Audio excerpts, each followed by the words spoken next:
जय मसीह की। परमेश्वर का धन्यवाद करते हैं कि खुदावन कि आप सबके ऊपर बड़ी आशीष बड़ी दया होगी। तो आज के जो हम वचन पढ़ेंगे, पहले यूहन्ना 2:2 और आज का जो टॉपिक होगा मसीह हमारा सहायक है। तो इस वचन को कोई पढ़ेगा। और वही हमारे पापों का प्रायश्चित है, और केवल हमारे ही नहीं वरन सारे जगत के पापों का भी। हालेलुया। अगर हम 3 में पढ़ेंगे तो उसमें लिखा है यदि हम उसकी आज्ञाओं को मानेंगे तो उससे हम जान लेंगे कि हम उसे जान गए हैं। अगर 4 में पढ़ेंगे तो उसमें लिखा है जो कोई यह कहता है मैं उसे जान गया हूँ और उसकी आज्ञाओं को नहीं मानता तो वह झूठा है और उसमें सत्य नहीं है। हालेलुया।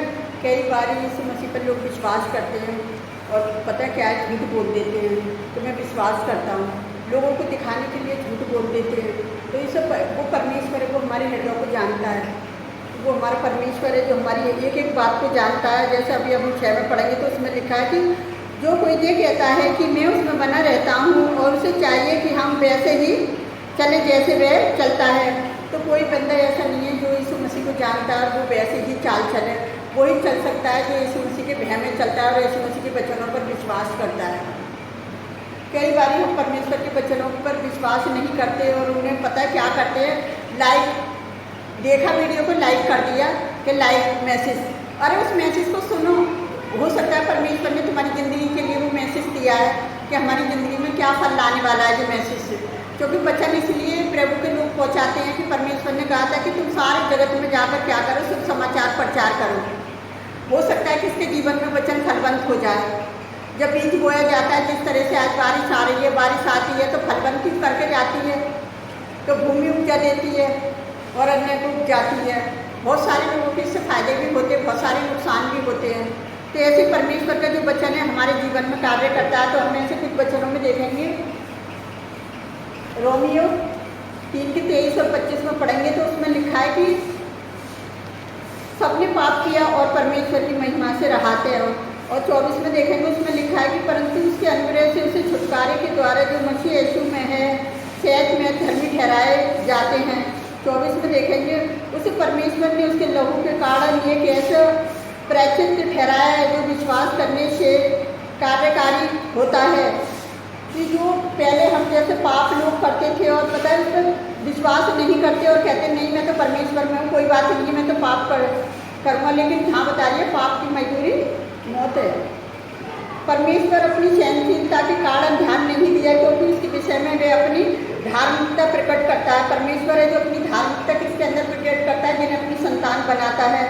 अगर यूहन्ना पहले के अगर हम 29 में पढ़ेंगे तो उसमें लिखा है कि दूसरे दिन ऐसी को अपनी ओर आते देखा और कहा देखो ये परमेश्वर का मेमना है जो जगत का पाप उठा ले जाता है। अगर यूहन्ना 14:10 में पढ़ेंगे तो उसमें लिखा है कि प्रेम इसमें नहीं कि हमने परमेश्वर से प्रेम किया है, पर इसमें है कि उसने हमसे प्रेम किया है और हमारे पापों की परीक्षा हमारे लिए पता है उसने क्या करा, उसने अपने पुत्र को भेजा।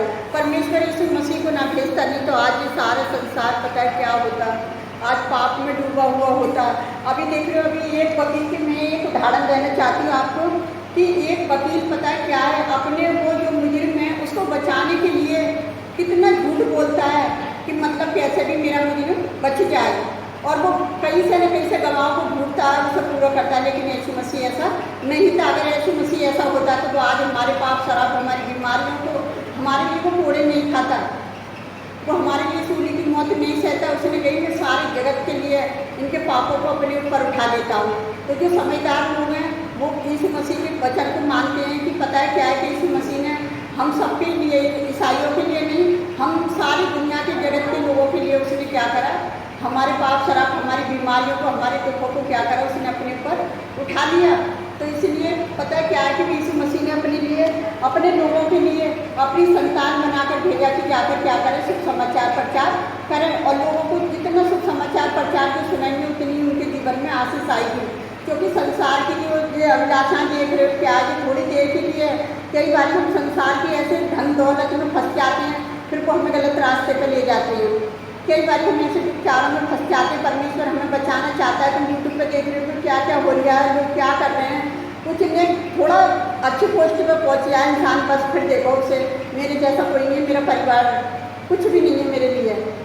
और जब परमेश्वर की आशीष होती है तो परमेश्वर सब कुछ अच्छा करता है। तो वो हमारा परमेश्वर जो है, जैसे अभी हमने जैसे पढ़ा था कि वकील किस तरह से बचाने की कोशिश करता है अपने जुर्म को, तो लेकिन यीशु मसीह ऐसा नहीं था। लेकिन इसके बाद मसीह परमेश्वर से कहता है कि लोग अपराधी हैं तो भी मैं स्वयं उनको दंड अपने ऊपर लेता हूँ, उनके बदले में मैं उनकी दंड और आज्ञा, उनकी जो भी आज्ञा परमेश्वर ने दी लोगों को, लेकिन यीशु मसीह ने क्या करा, अपने ऊपर ले ली। तो कह रहा परमेश्वर से कि इनकी मृत्यु दंड तक मैं अपने ऊपर ले लेता हूँ। तो परमेश्वर के पुत्र ने क्या करा कि वो अगर उसका पुत्र नहीं होता तो वो मृत्यु दंड भी अपने ऊपर नहीं लेता। अगर संसार का कोई पुत्र होता वो कहता नहीं मैं नहीं मरूंगा इन लोगों के लिए, ये तो पापी मनुष्य है। लेकिन यीशु मसीह ने कही नहीं, पाप की खातिर पछतावे के बलि के रूप में क्या करे, यीशु मसीह अपने आप को बलिदान हो गया। क्योंकि जैसे अभी हमने देखा रोमी 3 के 23 और 25 में पढ़ा था कि पाप की मजदूरी क्या है, मौत है। तो सबको मौत से बचाए, मुझे नहीं मौत से बचाए, मसीह लोगों को मौत से नहीं बचाए, सारे संसार के लोगों को। इसलिए उसने कही कि सारे जगत के लोगों को क्या करो, शुभ समाचार प्रचार करो, और जो सुन रहे हैं तो वो आशीष पाई रहे हैं। ज़्यादा से ज़्यादा लोग आज देख रहे हो जो पाखंडी बाबा हैं, जो पता है क्या है परमेश्वर का विरोध कर रहे हैं, तो परमेश्वर उतने ही और बाबाओं को खड़ा कर रहे हैं उनकी जाति में से कि पता है क्या है कि ये लोग शुभ समाचार प्रचार करेंगे। और जब उनका शुभ समाचार प्रचार सुन रहे हैं तो वो सत्य का प्रचार कर रहे हैं, जो बाबा प्रचार कर रहे हैं।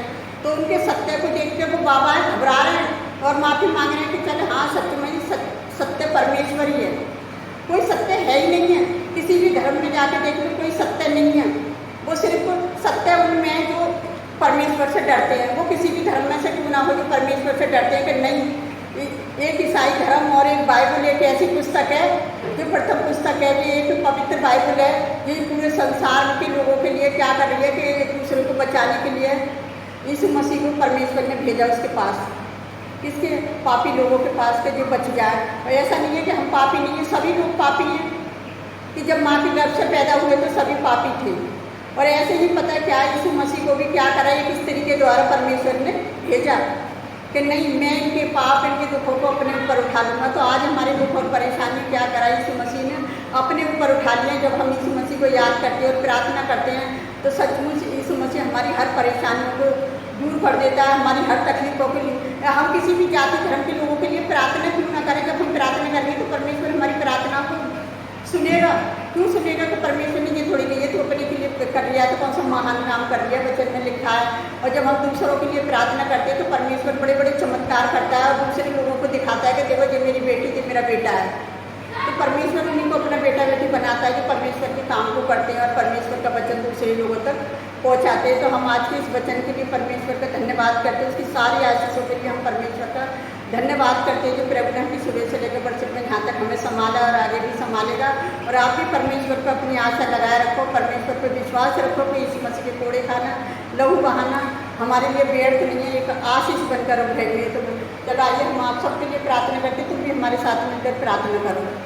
हालेलुया, धन्यवाद करते मेरे राजाओं के राजा, प्रभुओं के प्रभु, जो हम पापियों के लिए आपने अपने पुत्र को भेजा कि उसके कोड़े खाने से हम चंगे हो जाए, उसके लहू के द्वारा हम शिफा मिले, हम मुसीबतों से छुटकारा पा सकें, हम परेशानी से छुटकारा पा सकें, हम बीमारियों से छुटकारा पा सकें। प्यारे जो परमेश्वर, तो आपके बेटे का लहू बहाना, कोड़े खाना व्यर्थ नहीं, संसार के लोगों के लिए एक आशीष बनकर उभरे। प्यारे पिता परमेश्वर, जितने लोग विश्वास कर रहे हैं कि खुदावन ही एक सच्चा खुदा है, तो पिता आप उनके जीवनों में कार्य करें। पिता जितने लोग वर्षिप कर रहे हैं और एक दूसरे के लिए प्रार्थना कर रहे हैं, खुदावन आप उनकी प्रार्थना को सुने और कबूल करें। पिता के यीशु मसीह का लहू बहाना, कोड़े खाना व्यर्थ न जाए, एक आशीष बनकर उभरे। मेरे खुदावन, मैं आपसे विनती करती हूँ, अपने सारे अधिक रिश्तेदारों को भी आपके हाथ में देती हूँ। पिता आप उनके जीवनों को भी बदलें कि ज़्यादा से ज़्यादा और वर्षिप करें और आपके नाम ऊँचा हो सके। प्यारे पिता परमेश्वर, जितने लोग संसार में आपकी वर्षिप कर रहे हैं पिता, और आपका नाम ऊँचा हो पिता, और आपके नाम को महिमा मिले। प्यारे पिता परमेश्वर, जितनी महिमा आपको मिले पिता हमारे जीवनों से, पिता